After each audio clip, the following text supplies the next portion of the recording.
Hey, Wyatt, they got our name wrong. We're not Josie and the Pussycats, we're just the Pussycats. Oh, no. Josie's the singer the public needs someone out front to identify with. Oh, trust me.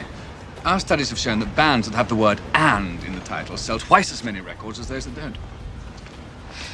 But what about the Beatles? Or the Rolling Stones? Or the Backstreet Boys? Yes, well, if you want to split hairs, yes, of course, obviously, yes. But, come on. I mean, would you be more interested in a band called simply the Pussycats? Or are you more likely to buy a CD, or read a comic, or watch a cartoon, or go and see a movie about a trio of luscious ladies called Josie and the Pussycats?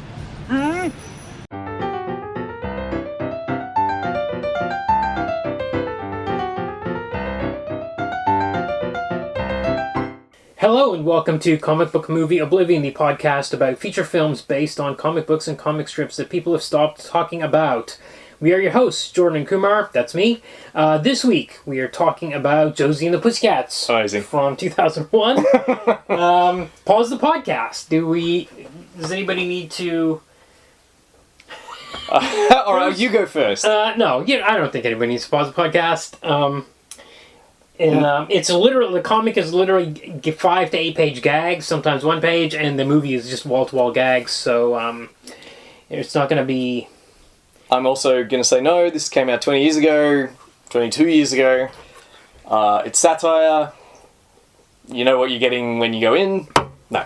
Okay. Just settle down and listen in. Okay. Josie and the Pussycats is, so we're really delving into the Archie cinematic universe here.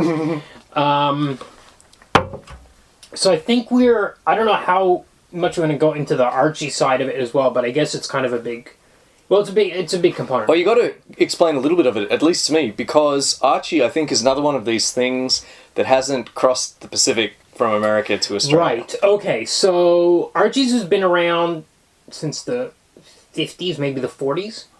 And it was basically this kind of all-American teenager, I don't know, it's a comedy strip. It's basically his... Oh my God! Why can't I describe Archie? Archie is nothing. That's why I can't describe it. How about a person that knows nothing about Archie describes it? Okay, I know nothing about Archie. Okay, nothing. So you've never even heard of Betty and Veronica. Betty and Veronica I only know about because there's a trope on TV tropes called Betty and Veronica, and that's literally all I know about it. So, okay, go ahead. So I think it's about teenagers in small town USA. Yes. And they drive around and that's it. And there's a will they won't they with Archie and Betty and Veronica. Betty and Veronica. Well, it's not even will they won't they. He's kind of dating both of them. Betty's a real girl next door type, the blonde. Veronica is from a super rich family. She's got like black hair. And it's all really, the characters are really established. So there's Reggie Mantle, who's a kind of a jerk at school, and sometimes he's got a thing kind of going with Veronica because they're more alike in personality, but they're all kind of friends. And there's Jughead, who's this kind of, nowadays we'd call him an asexual, but he's obsessed with hamburgers and food. He just eats like crazy.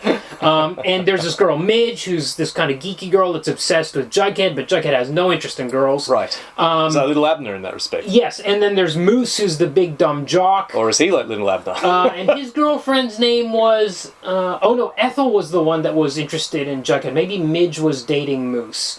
But Moose is like super dumb.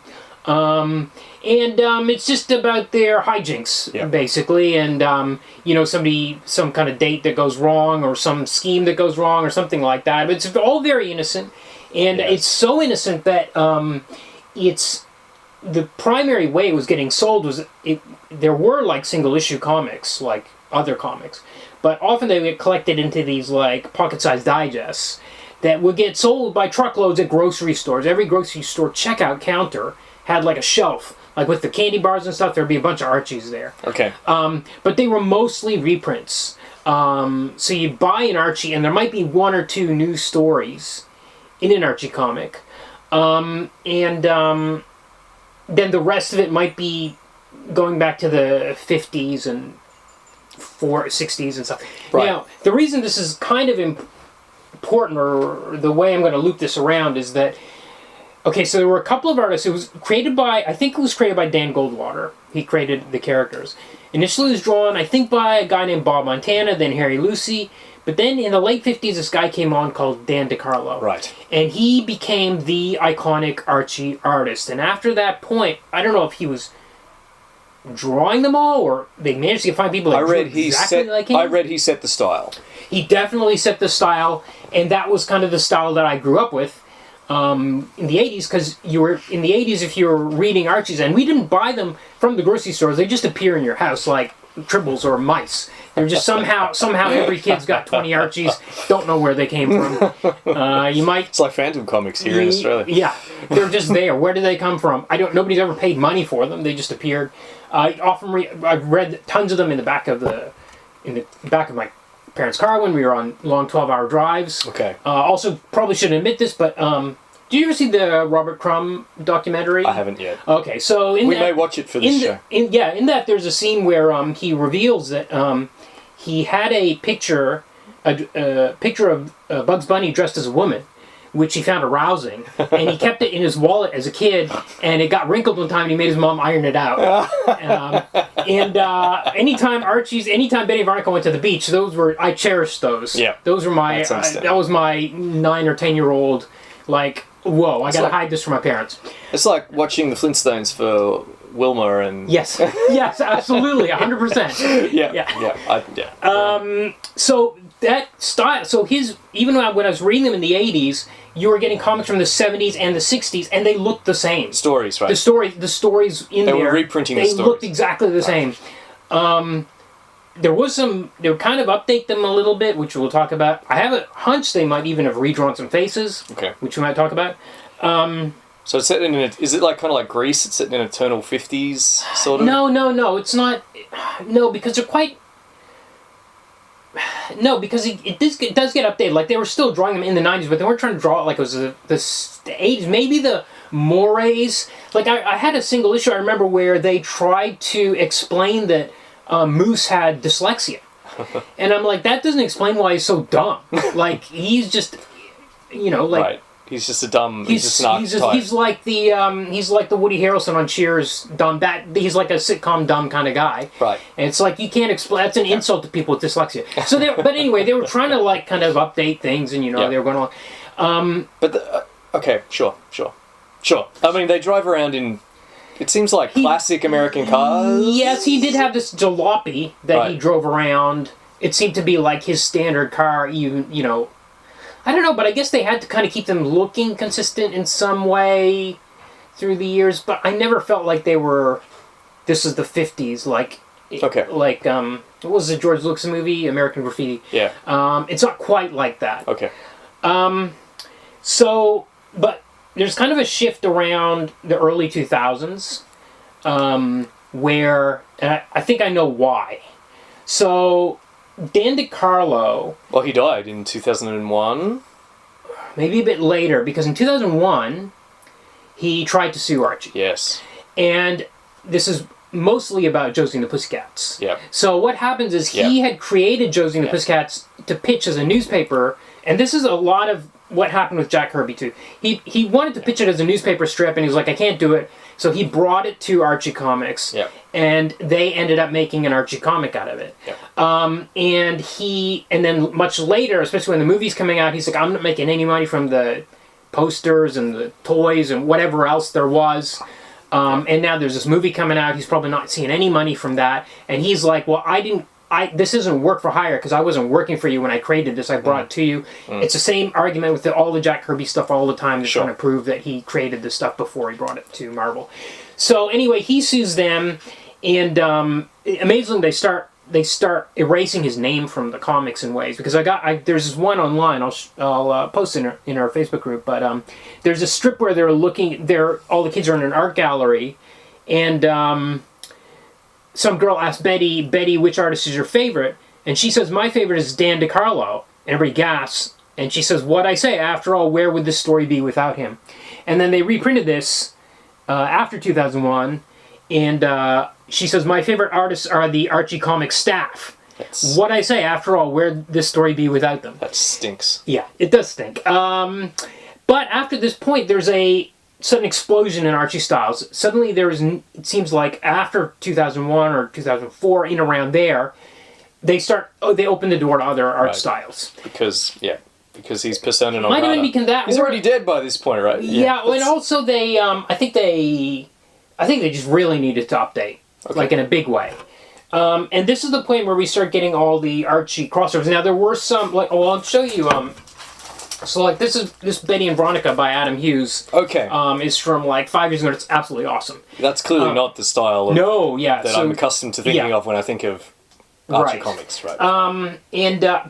So there was so I've got Punisher meets Archie here from the 90s, but and this is a great comic too. But there was really an explosion in the last 10-15 years where we have like Archie meets, I wrote some of that, Archie meets Kiss, Glee, the Ramones, the B-52s, Archie versus Predator, Archie meets Batman 66, Archie meets Flash Gordon, Betty and Veronica meet Harley Quinn and Poison Ivy, Betty and Veronica meet Red Sonja and Vampirella, Nuts. Archie versus the World, which was a like a post-apocalyptic thing. And you look at issue 1, he looks like Kenshiro on the cover. It's really hilarious. Great. There's Kenshiro from Fist of the North Star, of course. Yes, and we've also got so we used to there was a series. There were a bunch of series, like there was a Jughead series and a Betty and Veronica series. There was one called Life with Archie, and then they came up with this one called Afterlife with Archie.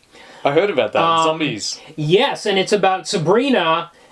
She brings another Dan. He created Sabrina as well, doesn't he? And Sabrina's had 2 TV series, like a long-running sitcom in the 90s, and that was a very successful sitcom. Yeah. Yes, and a 90s, that was in the 90s, and the Netflix series of Chilling Adventures of Sabrina, which is a like horror series. Yeah. So I read that it was the Sabrina series that really kicked off his kind of. Oh, okay, that makes sense. Need to be recognised as the owner of his own work. Yeah. And of course the fact that the movie was coming out that year was just kind of like the straw that broke the camel's back. So it was 2001 when this film that we're reviewing came out. Yeah. Is when this litigation is occurring, and it went all the way apparently to the Supreme Court of America. Wow. Okay. The Supreme Court just found that it wasn't within their the wheelhouse. They just said this is a state matter. Right. But that was when essentially that the matter ended. It was found that Archie Comics owned Josie and the Pussycats. Right. And Sabrina, and any other characters that he'd created while he was working, or before he was working for them, while he was working for them, whatever. And then apparently 2 weeks after that verdict, he passed away. Right. Okay. Maybe of a broken heart. Yeah. Sure sounds like it. So as I was saying, there was Afterlife with Archie was this horror Archie series where Sabrina brings Jughead's dog back to life by using the Necronomicon, which is why I have loaded the bell ding, ding, ding. for today's episode. I don't think we'll need to ring it again. Lovecraft. But yes, H.P. Lovecraft. And she ends up, it's all Cthulhu's in it, and she gets committed to an institution where her doctor is H.P. Lovecraft. Amazing. Yeah. All right. So tell us about Josie and the Pussycats. Okay, so Josie and the Pussycats debuted in 1963. It was just Josie at the time. And then by 1969, I think around issue 43 or 45, they formed the band. Okay. Josie and the Pussycats. There's also an Archie's band. Archie forms a band called the Archies. So, but there's sometimes crossovers, but they are set in the town of Midvale as opposed to Riverdale. Okay. Riverdale is where the Archie stories take place, that timeless American town, let's call it. Sure. And Midvale's basically the same thing, but it's somewhere else, and occasionally they have crossovers. So there was a cartoon, which I didn't know about, my wife knew about. Fascinating. Yeah. Okay, great. Because when I was reading, it was the cartoon, I think that they were hoping to capture the nostalgia kind of.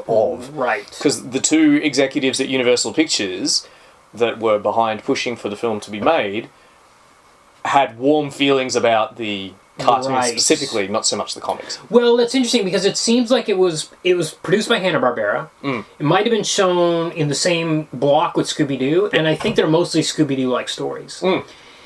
And some of the later comics are also, so the early comics are very much just Archie comics where you got some sort of love triangle or something going on, or some kind of rivalry, professional rivalry, let's call it, where like this other girl's always wanting to get in the band, and then there's hijinks around her trying to ruin their gigs so that she can get in and things like that. But it seems like this cartoon, they were investigating spooky stuff, which seems to be happening in some of the later comics as well. Okay. So we were looking at this collection called Best of Josie and the Pussycats from 2017. 400 pages. Yeah. I did not read 400. No, I basically stuck to the 60s. I read probably about 5 or 6 stories. About the same for me. Or 10, maybe up to 10. Nope. And especially when Dan DeCarlo left, I became less interested. Okay. Well, yeah, I read the 60s ones and the 70s ones. Yeah. And it's like you said about the dialogue being updated, because in the very first story, how you say that, as you said, the sort of like hijinks where a jealous person is trying to spoil the concert, and that's where the kind of story comes from. Yeah. That's what drives the plot. Yeah. It's Alexandra is her name? Yes. Alexandra Cabot? Yes, Alexandra, and her brother is the manager of the band. So she seems to have... We should lay out the characters a bit first. So there's Josie, and there's Valerie. Yes. Valerie, by this stage, I read originally she was a character called Pepper, who got replaced after a few years by Valerie. Okay. And Pepper was white character, and Valerie is, of course, black. Okay. And we got Melody on the drums. Yep. And that's and Who's and an then airhead. Right. Yes, but not a super airhead. No. I don't think. And then we've got Alexander Cabot the third, who is their manager. Yep. And his sister Alexandra, who wants to take over the band, but it has to be named after her, and she has to be the front woman of the band. And she also has magic powers. She also has magic powers. Initially, they came from a magic cat, but I guess they wrote that out, and then she can cast spells by casting rhymes like the demon Etrigan. Yep. And but if anyone snaps their fingers, can we? No, that's a Jack Kirby. No, you're right. It's Jack Kirby. Yeah. No. Wait a second. If we do a Jack Kirby bell, we're going to be ringing it every damn episode. Was it Alan Moore that came up with the rhyming of it? I don't think so, but he definitely did the best ones. Especially in Swamp Thing. You said his name. So we got to ring the bell. We're just looking for excuses to ring that bell now. Okay, so she can cast spells, but people snap their fingers. They backfire all the time. That's part of the. It's a bit like Bewitched in that sense. And there's also Alan M, who is the heartthrob, the big jock heartthrob. Right. That now, are these characters in the broader Archie? No, verse? they're in the Josie verse. Okay, good. And no, because they're all kind of parallels. Like Alexander looks just like Reggie, in a sense, and Alan M looks like Moose, although a little bit, but he's not like dumb like Moose is. Sure. He's just this heartthrob that Josie's got feelings for, but Alexandra also is chasing after Alan M all the time. So there's also that kind of rivalry. So you get some stories about that side of it as well. Right. So, but in this first issue that we read, a story allegedly from the late 60s? Yes, 69. 69. Alexandra mentions that she's going to try out hypnosis powers that she learnt from a hypnosis website. Yes. So, they've put these stories in chronologically, so you're supposed to, I guess, get a sense of the way the stories have developed, or even the social mores, you would think, if you're going to bother to, and they've used the most recent versions of the stories. They haven't used the original versions as they read. And what could she have said? She might have said she read it in a book. Yeah. And they changed it. What could it have possibly been? What was it unless originally? she read it from a pager. So what's happened is that they've updated the reference for the modern era. They've updated the reference, and they've used that version to represent, and they said it's from 1969. But it's clearly not from 1969, because there's no web... Bizarre. I was reading that, and I was thinking, what is... I went back and forth. I'm like, what is going on? Yeah. Am I losing my mind? And I actually texted you. Yeah. And you said, Archie's famous for updating dialogue when it reprints stories. So they've... I suppose it's typical of Archie. I mean, it depends what they're trying to say with these chronological... chronological segregation. 60s stories, 70s stories, 80s stories. But I guess they're saying this is what a story from the 60s looks like if it were published today, which it is in 2017. It's hard to figure, but... I just wondering what but there was nothing there. There was no... They didn't set the context at all. I read the introduction. The introduction just says, enjoy these Archie stories. Yes. You know what it reminds me of is the Chucky series, the Child's Play series, because in that they use voodoo. She has a book, Voodoo for Dummies, in the fourth one, which is like 1998. Sure. Everyone remembers the Dummies series? Yes, or what was it? There was two series. There was one for Dummies. X for Dummies, yep. And there was another, like, Idiot's Guide to Voodoo or something like that. But then by the fourth one, she mentions that it's a voodoo website. Yeah. But it's a gag. Yeah. It's like a deliberate joke, like a play on the fact that she was reading out of a book. I wonder what it was in the 1969 comic. A telephone book? I don't know. Bizarre. The back page of a comic book? Mail order hypnosis course? So when was the last time anyone did mail order anything, maybe? Yes. We'll never know. Yeah. Right. Okay, so they form this band. They wear cat suits. Yeah. This was apparently based... Okay, so if we're interested... Yeah. The character of Josie was based on... his name... Dan DeCarlo. Dan DeCarlo's wife. Who was also called... She wasn't called Josie. She was called Josette or something like that. She was born in Belgium. Okay. And she was a French speaker. They met in France when he was serving with the American Armed Forces in the Second World War. They went on a blind date. Okay. Apparently, he spoke no French and she spoke no English. Wow. And, of course, how they communicated was Dan DeCarlo drew cartoons. Wow. Yeah. Wow. Isn't that amazing? Yeah. And I heard she wore this cat suit to some party or something. Yeah, that's right. It was on a cruise. So apparently she was very beautiful, like statuesque, beautiful woman. And he based the design of Josie on her. They were on a cruise one time, and there was a bunny costume party where everyone was going dressed as bunnies. I guess like Playboy bunnies. Okay. And she said, I don't want to go dressed as a bunny. I want to go with something else. So he designed for her the cat costume, which she wore to the party. I guess she looked sensational because he based the outfits of the performers on that. It's a leopard print leotard with cat ears and a tail, which they don't wear in the film, to everyone's regret. Right. Yes. I will say the idea of doing a musical band in comic books is a dangerous idea. Like, well, I guess prose would be worse. To try to... Well, I don't know. Is it harder to give a sense of the music in prose or in comics? Maybe it's worse in comics. In the stories that I read, they almost never perform. It's just about the shenanigans. You might get a few lines. You might get a few lyrics, a few bits of lyrics. But it's not like Mad Magazine used to have sung to the tune of, and then they give you the fake lyrics, and you get a real sense of it. But you don't get that with this. So it's just, I just found that interesting. So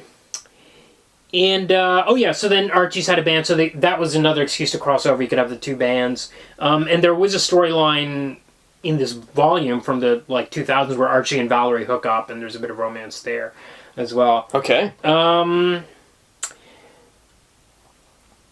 Right. Any other thoughts? I don't really know if there's anything else to say about, because it's just really 5 to 8 page. Sure. Yeah, very short, very formulaic. It'll, as you said, it usually Alexandra. The ones I read were all Alexandra's shenanigans. Yeah. Alexandra wants to be the lead of the band. Yeah. And there's no better way. Or she wants L&M. Right, or she wants L&M, or she wants to be the headliner. She wants it to be Alexandra and the Pussycats. And the MacGuffin is she literally has wizard powers. Yes. And that's how she makes the hijinks occur. Yes. Yeah, so I found it very kind of tedious, and I only read... Well, I definitely think Archies are not meant to be read 400 pages at a time. Great. I certainly, as a kid reading them, you get these 200-page digests, but they'd be hanging around. You'd read a few stories and go on to something else, and they're fun little gags. You just read a few bits, and they're good. You just digest them like cookies or something. Bite-sized comedy. They're not bite-sized comedy. Yeah, they're not. They weren't supposed to be deep or anything. They're just fun little things, and I mean, if we did go on those long drives, I remember so often taking piles of them to read because they're easy to read in the car. And that's about it. So I guess we can kind of go on to the movie. Let's move on to the movie. All right. So, directed and written by Deborah Kaplan and Harry Elfont. Yes. Quite the late 90s powerhouse of... Yeah, but they have not been in the Directors Guild to have co-credit, as we talked about last week with Sin City. To have two directors... And this is before. Okay. Certainly didn't come up in any of my research. But this is the last film they directed. Right. For obvious reasons, because, no spoilers, this film didn't do very well. Right. It did not make back its budget. Right. It was, I think, the budget of the film was about $30 million. Okay. And it only made about half that. Okay. So not a mega flop like Monkey Bone, which made like 5% of its budget back. I'm going to speculate about that maybe later on in the episode because I like the movie. Yeah. Okay, should we talk about it later, or do you want to remind me later? We're only going to talk about the plot, so we may as well now talk about... So what this film, much like Tank Girl, is popular with people. Yes. So despite being a flop, and it's not like, say, The Thing or Blade Runner or something like that. It hasn't become a critic's darling in the years since. Right. But it's very definitely, according to what I read, become something of a cult classic. A bit like Tank Girl. It has its fans. I stuck it on and I was expecting to really be like, okay, this is going to be a dud. Because it was a financial dud. And from the opening scene, I started cracking up. When I saw these kids were screaming for this band, and I started laughing, and then this boy band shows up, and they land at this airport. Yeah. And they start performing. Like the Backstreet Boys, they come out, they start singing immediately getting off the plane. Yep. They sing this song called Backdoor Lover with the most innuendo lyrics. And I was just cracking up, and everything was really working for me. Almost the whole way through the movie. There's very few scenes where I was like, okay, this is not working. And I have a hunch that... Because the thing I compared to is the Gem and the Holograms movie that came out maybe 10 years ago. Okay. But it was also a huge failure. Okay. And from what I understand, I don't think there was much wrong with it. But I suspect that the studios do not like to throw money to promote movies aimed at tween girls. Okay. I have a hunch that this is... part of it's a marketing problem. Right. I don't know, maybe... No. Your hunch... Okay, so I couldn't say why it failed, but I can tell you why people involved with it think it failed, including Kaplan and... what's his name? And it's because... exactly what you said. They think it was a marketing problem. Yeah. Because they think that they have a film which, on the one hand, wants to be funny. Yeah. It wants to be clever. Yeah. It wants to have a kind of anti-consumerist, anti-pop machine message. Yeah. But at the same time, it's being marketed at what you call tween, which is not a term you hear a lot around these days. You tend to hear preteen as opposed to tween. Okay. But at the time, it was all about tween, and it was marketed at tween girls, and that apparently was incompatible with the kind of film that they wanted to make. Sure. So that's the reason why they think it failed. People involved with the production. Well, two reasons. That one, the fact that it was marketed at teen girls, but they hadn't really wanted to make a film for tween girls. Yeah. And the other thing is that they think it was, quote-unquote, ahead of its time. That it's anti-corporate message.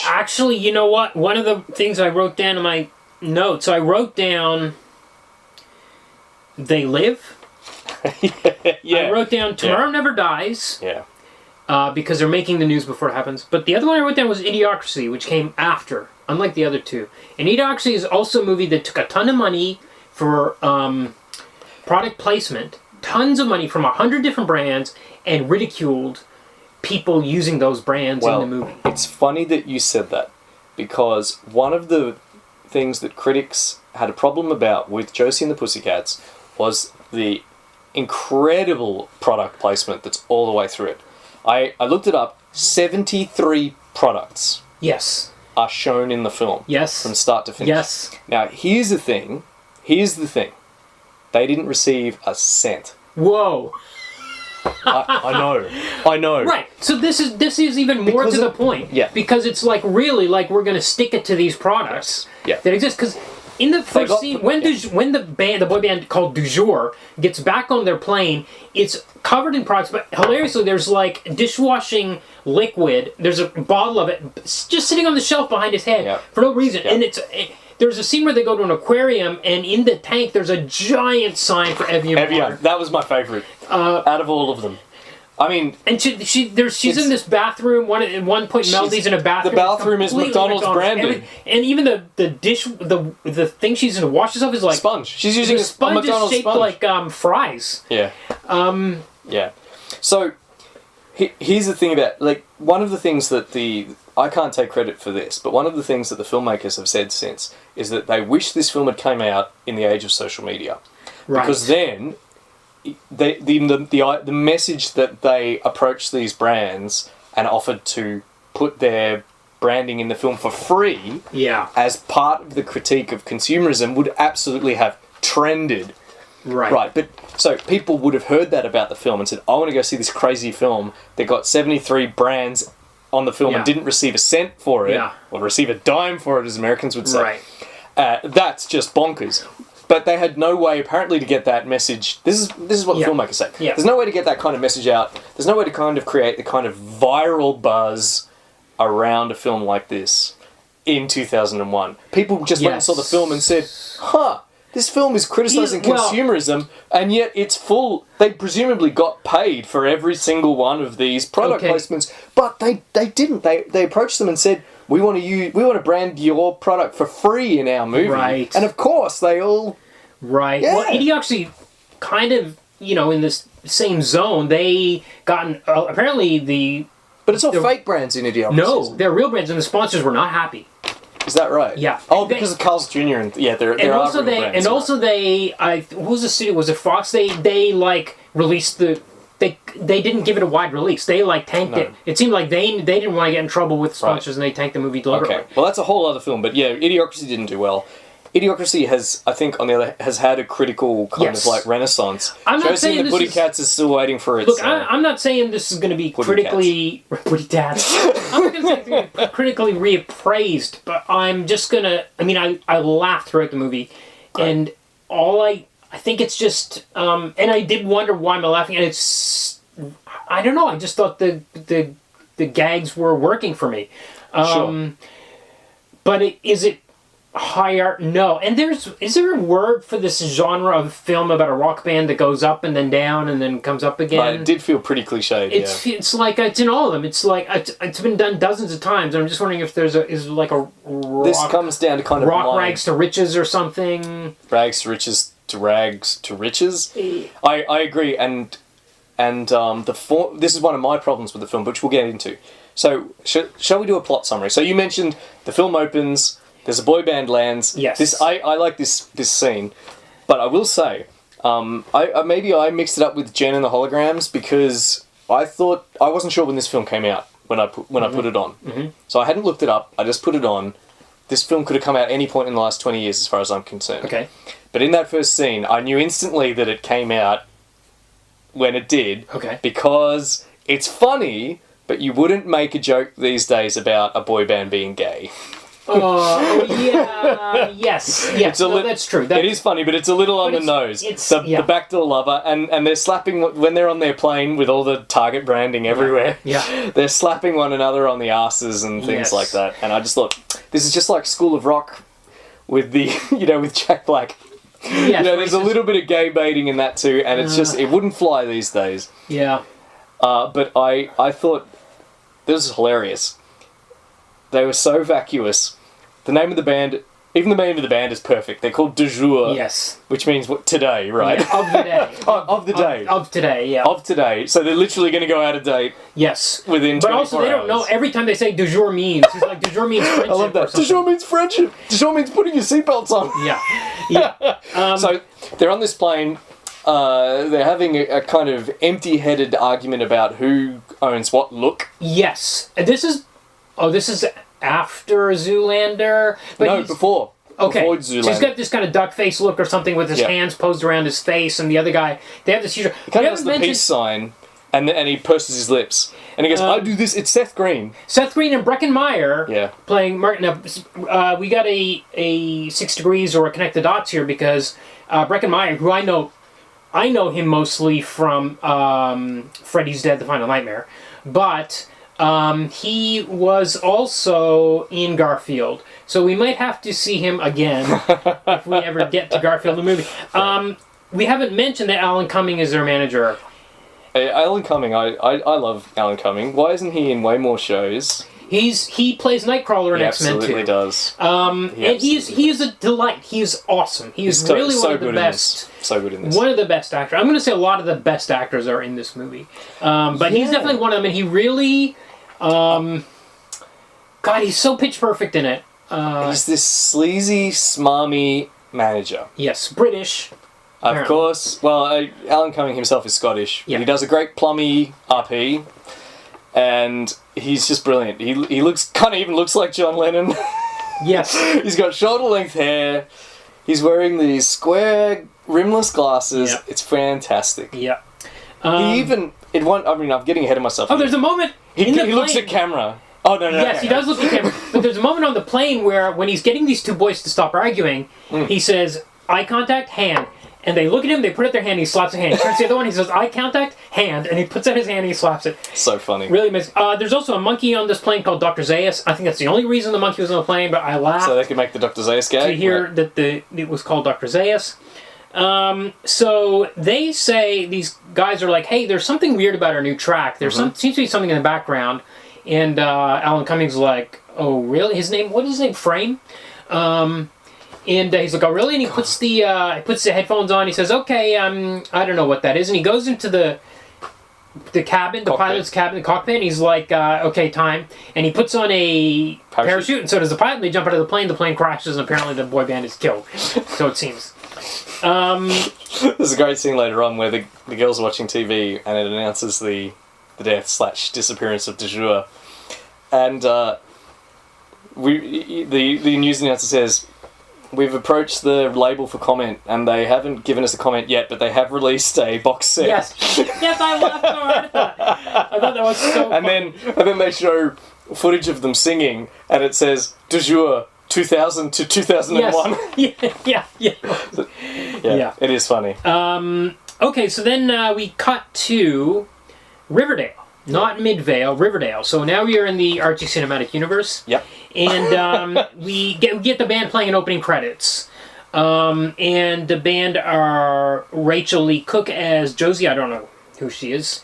Well, she was a big deal in the late 90s. She was in a film called She's All That. Okay. Which was a big hit. Okay, yeah. And this film essentially tanked her career. Right. Okay. But then we've got Rosario Dawson. Didn't tank her career. Thanks to her appearance as a pantsless prostitute assassin in a certain film. But wait a second, there was also Welcome to the Runaround with The Rock. I think that might have been between these. And she was in Clerks 3 or Clerks 2 or something. That might have been around. She was working. And I also wanted to say, like last week I didn't mention, but she delighted in that role as Gale in Sin City. Like, she was there, and she had such a look of glee on her face when she's firing a machine gun. Well, and I feel like here, too, she is in it. She's a good actor. She walked away from this train wreck, this bomb, whereas a lot of the other actors in it didn't. Yes. So, as you said, Jessica Leigh Cook, Rachael Leigh Cook. Her career did not survive this, and she was very much a happening thing. Tara Reid, who plays Melody. Yes. Similarly. Well, she's in 6 Sharknado movies. And if I can play Connect the Dots, I also have We love Connect the Dots. Archie versus Sharknado. So there is a Archie, Tara Reid, Josie and the Pussycats connection going on there. I feel like I couldn't tell you a thing about Archie except that he's been in a billion products. Yeah. And she plays Melody on the drums. Yes. I feel like she maybe learned to play her instrument more than the other two, based on just looking at where their hands were. She looked like she was really playing those drums on beat. They all did a boot camp before production, Yep. or during production. They did 2 weeks boot camp where they learned to play their instruments, essentially. But a lot of as times best they when could. Rachael Leigh Cook is playing guitar, the camera cuts away to the hands. Sure. And you don't see her Well, really it's- playing anything complicated. Yeah. I feel like she was kind of at the bottom of the playing ability, and Rosario's next, and I feel like Tara Reid was really hitting those skins. Well, that's good. Because her performance is otherwise terrible. Well, no, I don't think it's terrible. I think she's super ditzy. She's dumb as Moose in Archie. Yeah. More dumb than in the comics. Way dumber, I think. Okay, yeah, a little too dumb. But I don't know. But she's not. She comes across like a burnout less than a No, ditz. I don't know. She's not unlikable. Like she's a what's the word? Like she has big dreams. Or if somebody says, "What if you could be in 2 places at once?" She's like, "Wow, what if you could do that?" And she runs. And then she runs around into every room in the house and says, "What if I was here?" where someone says something else like that, and her antics just took me out of the movie. I'm afraid I don't agree. well, I don't. Also, I couldn't say out of the movie because I think a lot of stuff happens in this movie that's like airplane. It's like Zucker Brothers type gags. Yeah, it's funny you say that because my feeling is there isn't enough of that kind of thing. I don't want to. I want to talk about the plot a bit more first before we go into why I don't think it so works. once the credits end, we see that they're actually playing in a bowling alley. And they are dirt poor. They have to share like their $5 they get paid for the owner made them hire their shoes in order to perform. Yes. And he took their shoe hire out of their wages, which was $20. Yeah, so they got $5 each. Between them. That was a good joke. So they're a struggling band, but actually, here's the first exposure is like why aren't they assigned a band? You got 3 beautiful women. The songs are pretty good. Yeah. Why are they playing bowling alleys? Well, they just haven't been discovered because they're in small town USA. That's right. Okay, that's the reason. There's some girls that are like bullies to them in town. The Mean Girls? Yes, the Mean Girls. Right. And, okay, so we've got Alex and... And you've got Alan M, or... Yes, Alan M is a skinny hunk in this one. Yeah, he looks like the Shermanator. He looks like... He doesn't look like a hunk. A stereotypical hunk, let's say. Yeah. He's skinny and he plays guitar. He's very skinny, but I guess he's... I don't know, he's handsome. He looks like... We also cut away from his hands when he plays. He's shot above the shoulders when he's playing guitar. Yeah, I'm just trying to remember who... God, he looks so much like James Spader. It was freaking me out. Like a young James Spader. He reminded me of the Shermanator from the American Pie movies. Because the beginning of this film made me think of American Pie so much. One of these... Was Tara Reid in Tara Reid was obviously in American Pie. yeah. And also the music, it's very of the time. Oh, yeah. Yeah, absolutely. That post-punk... Post-punk pop. Post-grunge pop? Yeah. Yeah. Yeah. Yeah, post-grunge punk pop. Yes. Okay, so meanwhile, because this band has been killed off... That's de jour. De jour has been killed off. So Alan Cumming has to find a new band. He's ordered by his boss. His mysterious boss. His mysterious boss. That you need to find a new band immediately. Yeah. And the new the big boss is pissed off at him. So he this is where we find out that the whole thing is about subliminal messaging in the tracks. It becomes pretty obvious pretty quick. He goes to a record store. He's like, "Can you play this? This is the new du jour, the final du jour single."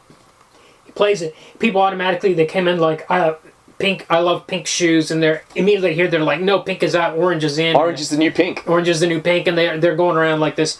And there's one girl on whom it doesn't work. She's like a goth or what have you. Yes. And Alan Cumming says, "Oh, that's fascinating that you don't like orange. Why don't you come with me and tell me all about it in detail?" Yeah. Yeah, and then he throws her into a van, or I guess they're going to test her to find out why she's resistant. Yeah. It's all very obvious where it's going. Yeah, yeah. So everybody's programmed to whatever's on the secret track, which was hinted at earlier, which is why he killed the band, because they were onto him. Yes. But just by chance, the girls are trying to play out on the street in front of the record store. And, or was it in front of the record store? No, it was in front of a clothes shop, I think. Yes. They're trying to play. The owner of the store comes out and says, I'm trying to sell orange shoes here. You can't be playing this music, which isn't hip. And I said, it's a free country. And he says, well, I'm going to call the police. Yeah. So they hear sirens. They run out into the street. Yeah. Alan Cumming's... Wade? Is his name Wade? It doesn't matter. He's Alan Cummings. But I think his last name was Frame. He had a weird... or Brick or something like that. He almost hits them. This is a good scene. He almost hits them. He breaks. He's just been berated by his boss to find a band now, damn it, or you won't have a job. He sees them. He picks up the CD with De Jour's last single in it. He tosses... It's a crystal CD case. He tosses the CD away and holds up the case and looks at the girls through the case. Through the jewel case, yeah. And as someone is carrying behind him a sign that says #1 band. Yes. It forms... it's quite... And then, either right then or slightly before, he looks to camera. Yes. When he sees the band, he's like, He looks to camera, looks straight at us and gives the sleaziest, smarmiest grin. Yeah.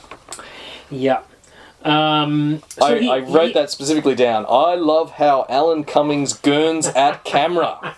Here in my notes. Yeah.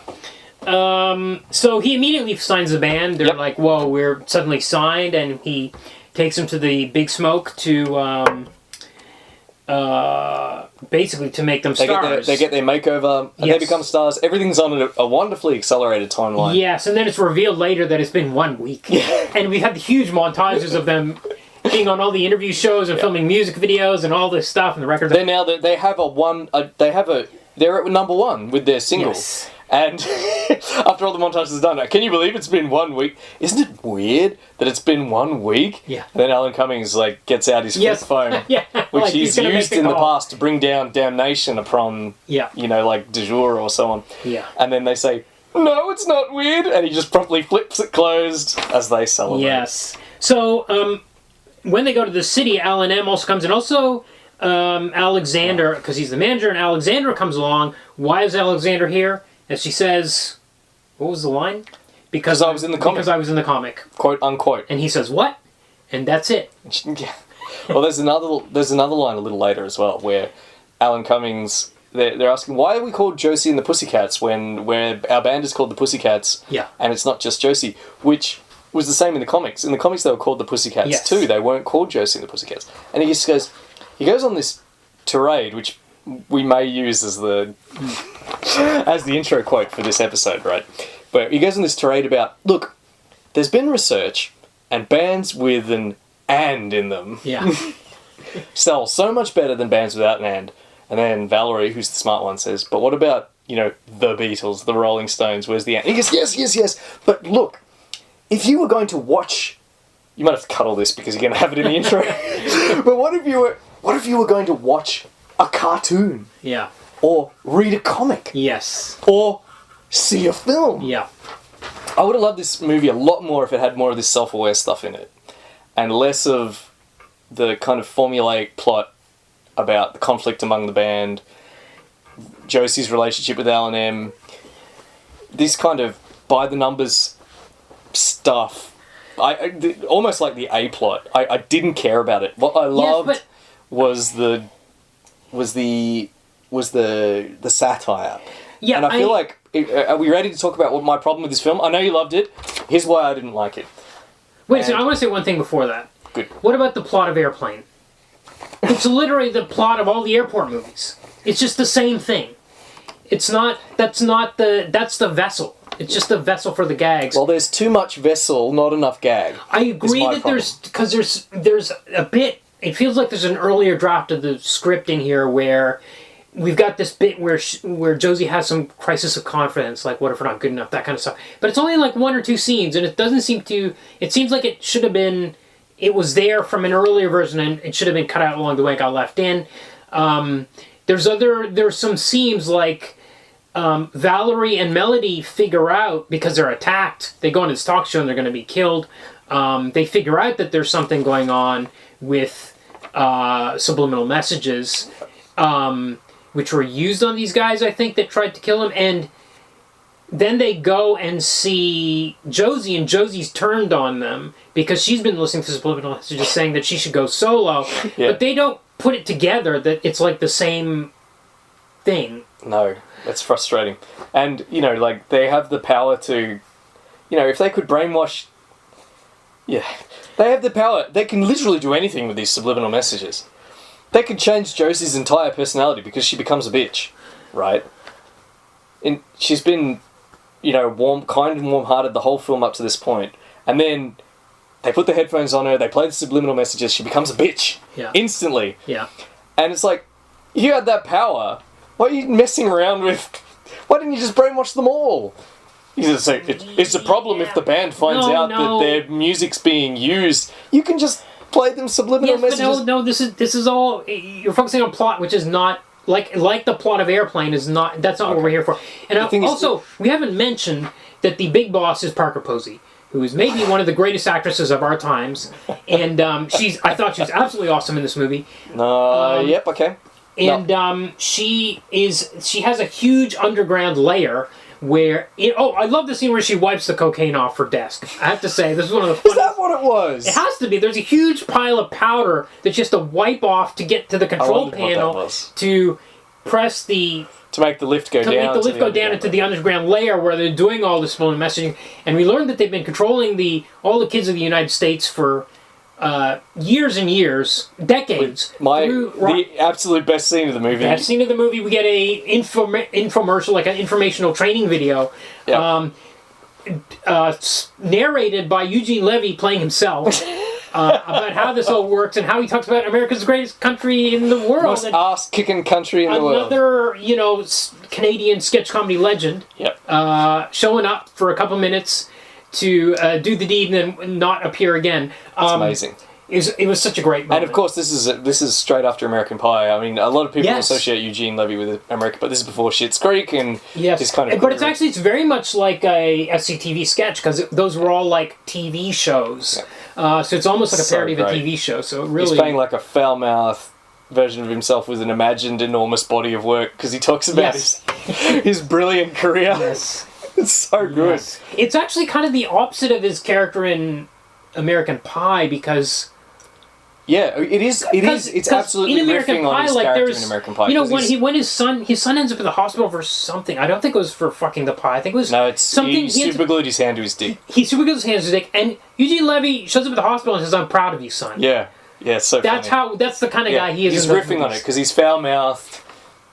He's in favour of mind control and the American government. He's the opposite of his avuncular kind of paternal character in the American Pie. It's very much... I thought of American Pie a lot watching this film. But I suppose so this film is full of nuggets that I love, like the Eugene Levy thing, like de jour at the start, like the random gags that happen every now and again. Alan Cumming's looking at camera in that scene. The de jour announcement that the box set's out, and then the cut to them 2000 to 2001. I love all that stuff. The problem is the framing device. I feel like this movie desperately wants to be a self-aware kind of satire, but its main characters are too earnest, and its plot is too earnest. It's too much about their feelings and their relationship. Because it has this marketing problem. It's been written to appeal to tween girls, and at the same time, it has this level which is pitched at adults, which is this self-aware. I agree 100%. Now, the writers have said it's the marketers. It's the marketers. Everybody says that when a movie fails. Yeah, of course. They always. It's plain because the plot is. No. From the start, the plot has this dichotomy, this schizophrenic approach, where it's got this earnest... It's like Crossroads with Britney Spears or something. It's coming of age, almost kind of band story that's trying to mesh uneasily with this self-aware satire. And I feel like that was the big problem with it for me. I couldn't get into it because of that. It just those parts didn't gel for me. I see what you're saying, but I just can't... That's like saying Leslie Nielsen was too earnest and sincere in Airplane.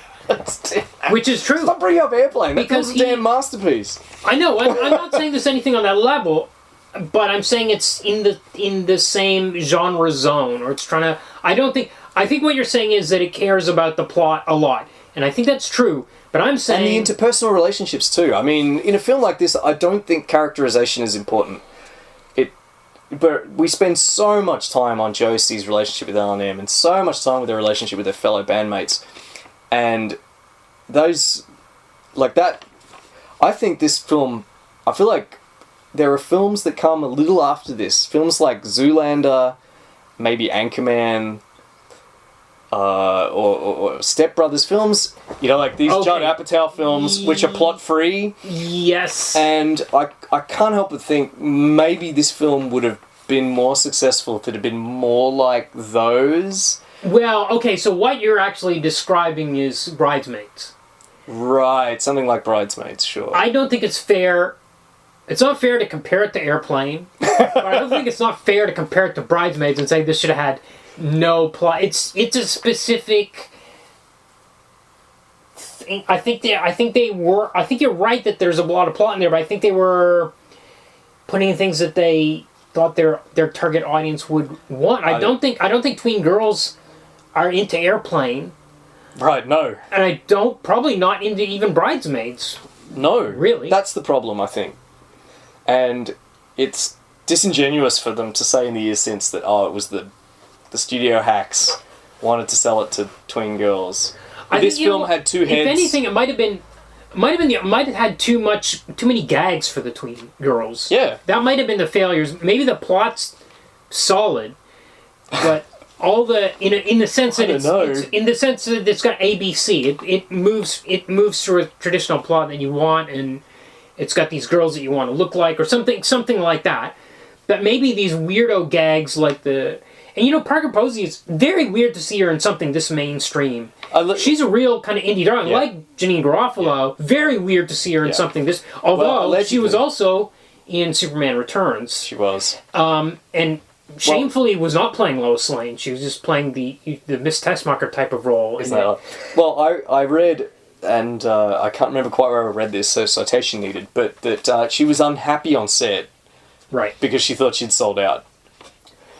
Because she thought she was making tween movie. Right. TM. I believe it, but I do think she was, like Alan Cumming, she was in it. Well, the story, according to what I read, I don't remember, I read a bunch of articles for this, but I don't remember quite where I read it, but the story goes that Alan Cummings brought her around and they had a lot of fun riffing off one another. Right. Well, he had been in Spy Kids, Romeo and Michelle. I think Spy Kids might be post this. This is 2001. This is pretty early. Definitely Romeo and Michelle was late 90s. Okay. So he was into kind of kooky stuff.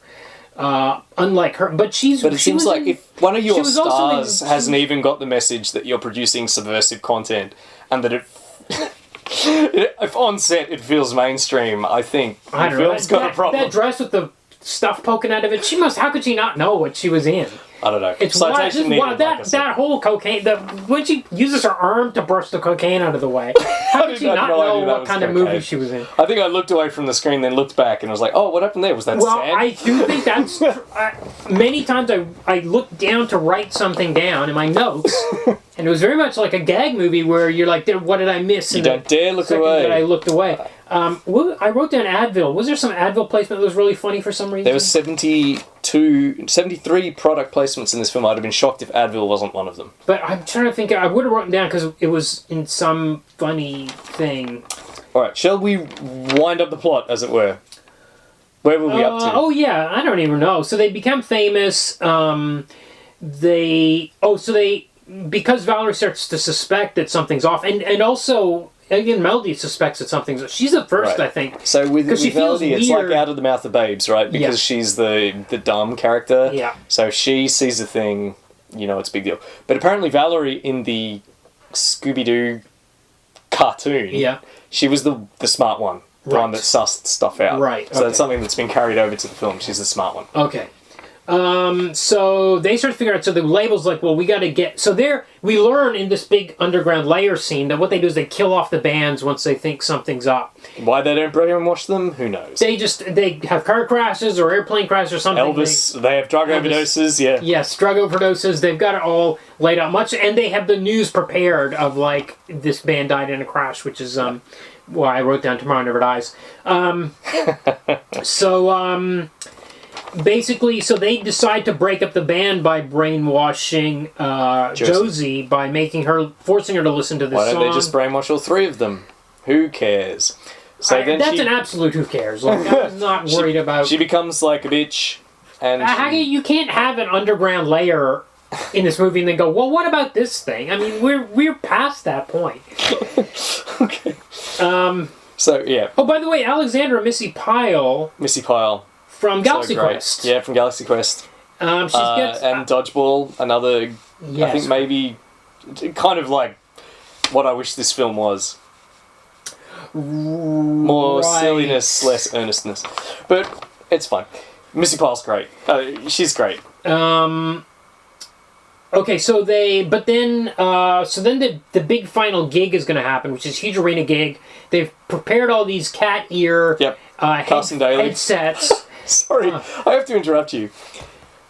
Once Josie breaks up with the other two band members and kicks them out, essentially, they have this... Is it before or after? No, it's before. Before. It's before. So, when they realise that those two, Melody and Valerie, are going to be a problem, they set up a separate interview where they're going to have them assassinated. And it's Carson Daly. Total Request Live, Carson Daly. Yeah.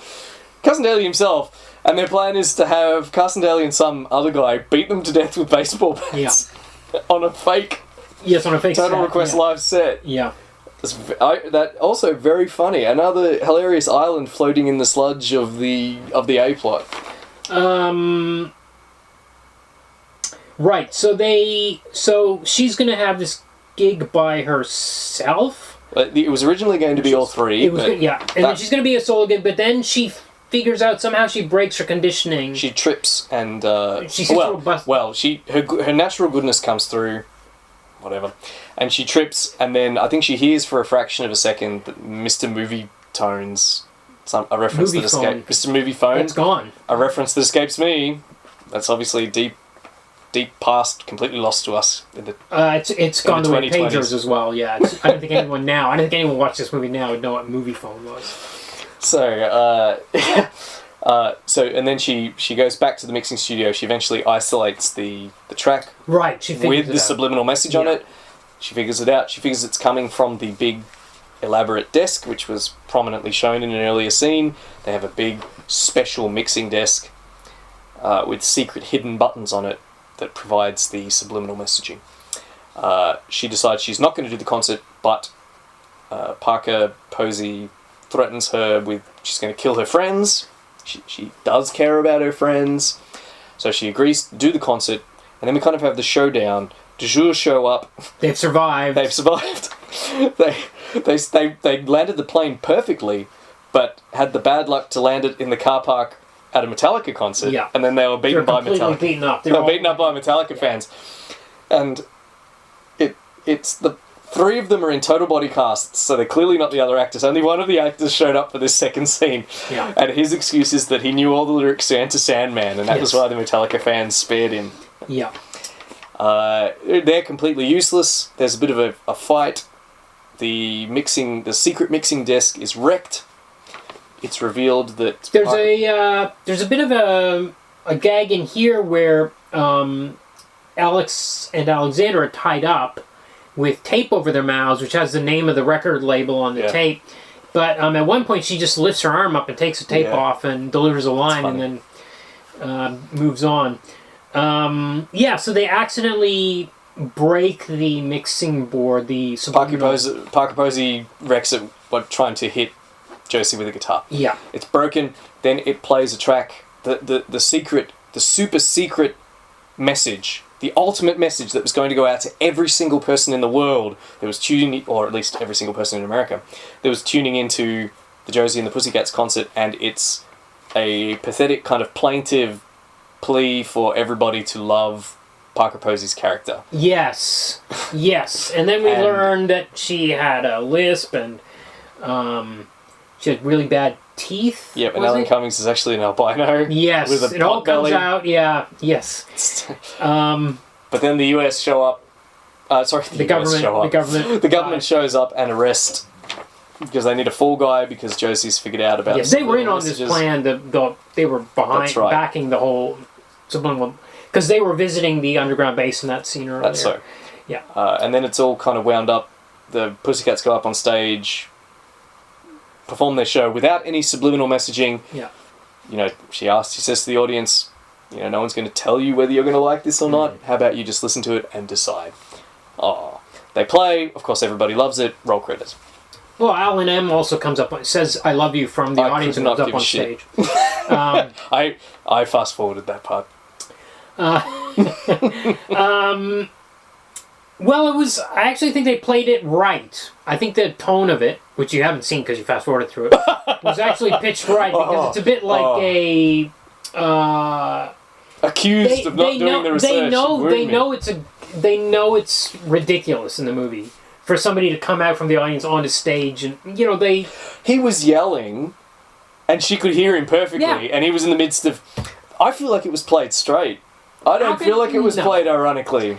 No. I don't. The other thing. I mean, really, as we've been talking about, I realized that we talked about how this is a Rags Richest Band movie, but actually, it's kind of not because there's the whole subliminal messaging thing, which is not usually in movies of this type.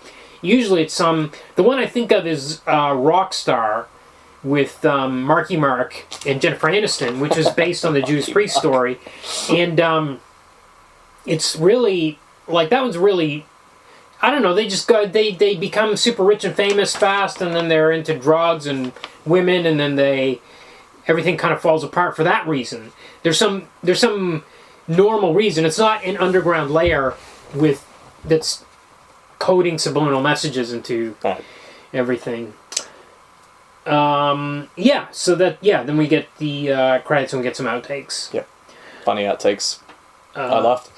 Right, so as we were saying, you like this film, that's great, Kumar. A lot of other people like it too. Not enough for it to make any money, but it's since become... It's described as a cult classic now, or at least a cult film. And the soundtrack is quite popular. Okay. Because it is a pretty good soundtrack if you like that kind of music. Yeah, it's boppy. Yeah. It has 8 original songs, the soundtrack. It was written partly and performed by Kay Henley of Letters to Cleo, which is apparently a Boston band. Never heard of them? I think I've heard of them. I should have written that down, in fact, because it's a bit like not knowing the name of the cinematographer in Tracy. But the songs were written by, so not just Kay Henley wrote one, I think, but they were also written by Adam Duritz of Counting Crows. Okay. Adam Schlesinger from Fountains of Wayne, who did Stacy's mum. Stacy's mum. Oh, okay. Has got it going on, you know that one. Yeah. Apparently, they wanted the band to sound like a female Blink-182, which pretty much dates it. Ah, yeah. Yeah, Movie Phone dates it too. But, yeah, and... they didn't play their own instruments. Obviously, they had 2 weeks to learn how to do it. But they but the 3 it looks fine. They look good enough. Yeah. The 3 girls sang some of the backing vocals. So Kay Henley did the main singing for Josie, and apparently a Canadian artist called Biff Naked. I know who Biff Naked is. Biff Naked. She's kind of a gothy punk, I would say. She did the real backing vocals. Whoa, okay. Okay, that's interesting. And the 3 actors did some extra backing vocals. Right. Yeah. Yeah. Since we've moved on to trivia. Okay. Apparently quite a few people were interested in being in this movie. Okay. Zooey Deschanel read for Josie. Whoa. And they were this is before anyone had even heard of Zooey Deschanel in 2001. Everyone was apparently very interested, but They got the no because she wasn't well known. They needed someone known. Wow. Okay. Beyonce read for this film. Whoa. Okay. Alia read for this film. Whoa. And Lisa Left Eye Lopez read for this film. Whoa. They all read for Valerie, of course. Yeah. Because they're all women of colour. Apparently Lopez read twice. She really, really wanted it. Oh my god. But they wanted someone who could play comedy. And so none of those three. Okay. I've got both Alia and Lisa Lopez were dead within a year. But they. On the other hand, Tara Reid didn't audition at all because they cast her based off her performance in American Pie. Okay. To which this film owes something of a debt, I think. Okay. This film. I will say also Breckin Meyer, who played Marcos from Du Jour, right, was married to the director from 2001 to 2014 or something like that. Okay.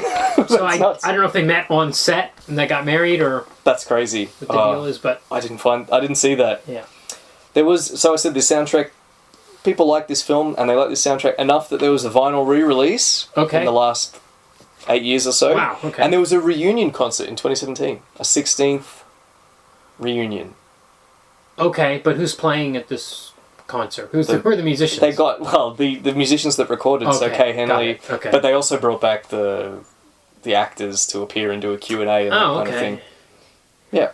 Other trivia: the cinematographer was Matthew Libatique, an American of Filipino descent, who, and this is some comic book stuff here, is a frequent collaborator of, first of all, Darren Aronofsky. Okay. He worked on The Whale, Brendan Fraser.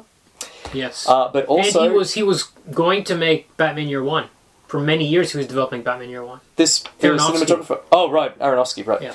But this cinematographer, Matthew Libatique, also is a collaborator of Jon Favreau, and he worked on Iron Man 1 and 2.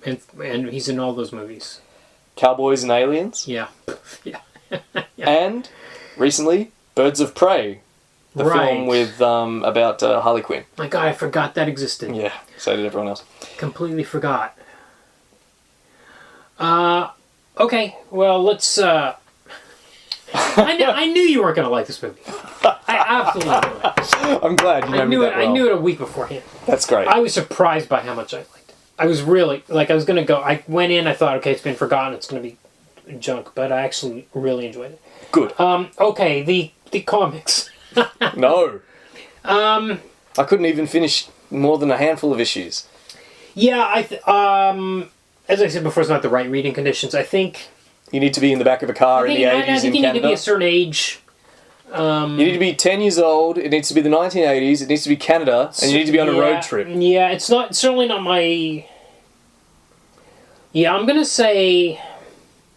No, I think if you can read like 3 of them, read them for sure. They're fun for what they are, but I'm not going to recommend that 400-page collection. And I don't know if you're somewhere where you can actually still get Archies in a grocery store and you're 10 years old, 11 years old, for sure get them. Why not? But yeah, hard to seek out. And it's not like there hasn't been a... I don't know that there's been an update to Josie like we had with the Archies the Sabrina. Well, we're in... I kind of hoped you would talk a bit about this, because I know nothing about it.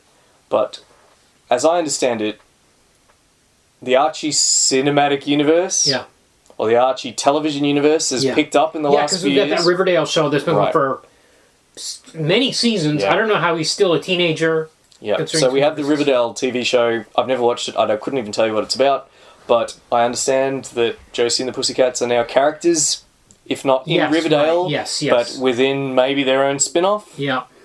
And I read that they might even take some of their story beats or characterization from the 2001 film, with Valerie being a bit of an ass kicker because she kicks ass in the film a bit towards the end. Right.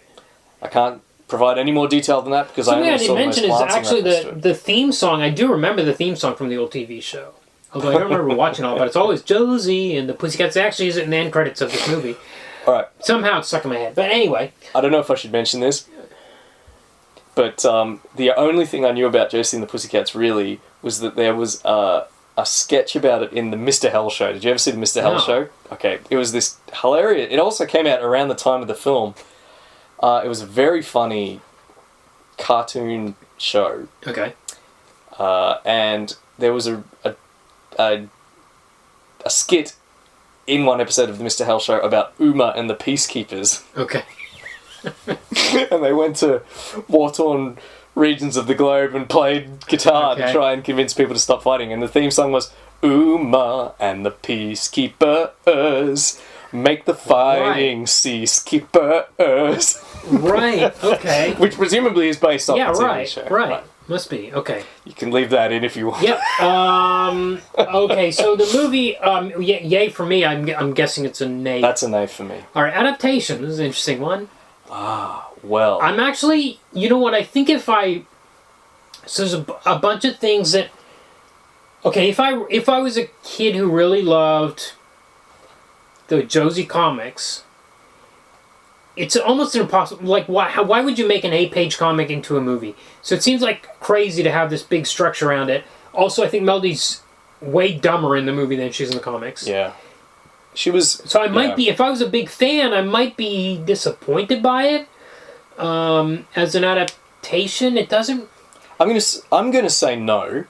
Nay. I'm gonna say nay because aside from the names, there doesn't seem to be... They don't do anything with the setting. They don't do anything with the character. It's literally just like the names is the only thing that's in it. Yeah. You know, well, I kept waiting for them to explain why Alan Cummings was looking for a band in Riverdale.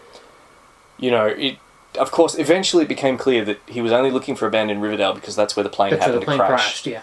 But, because at first it seemed premeditated that he was going to kill them over at Riverdale. So I kept wondering, why is it so urgent that he finds a band? You know, why didn't he think of that before he murdered his cash cow? But of course it turns out it's because they had detected the subliminal messages. But I remember thinking, when's the film going to tell me that Riverdale's an important place, and that's why he's looking for a band there? You know, when am I ever going to get a sense of the world of the comics? And you never did. And it's like they literally just like it's only the names is the only thing that's in common with the comics. So it has to be nay for me. In fact, I was just thinking that Alexander never tries to take over the band. No, even without powers, which I think they were phased out in the comics at some stage. But there is magic in the Archie universe because Sabrina is a witch, of course. Yeah, I think I'm going to say nay. I don't think it's like the comics. I like the movie, but I don't think it's similar to the comics. So I'm going to say it's not a representative adaptation. We've never made up our mind what constitutes this is successful adaptation. This is the shadiest part of the show. But I'm happy with that answer. Okay, shall we talk about next week? By all means. Alright, so next week we're going to talk about Our Little Sister from 2015, directed by the mega director Hirokazu Koreeda, based on a manga called Umimachi Diary, which has never been released in English, but you can find some fan translations online of about 400 pages of it, maybe two volumes worth, or something like that. So that's the best we can do. I don't think, but I have a feeling if this is anything like Koreeda's other movies, it's going to be awesome. Cool. And the comic won't matter that much.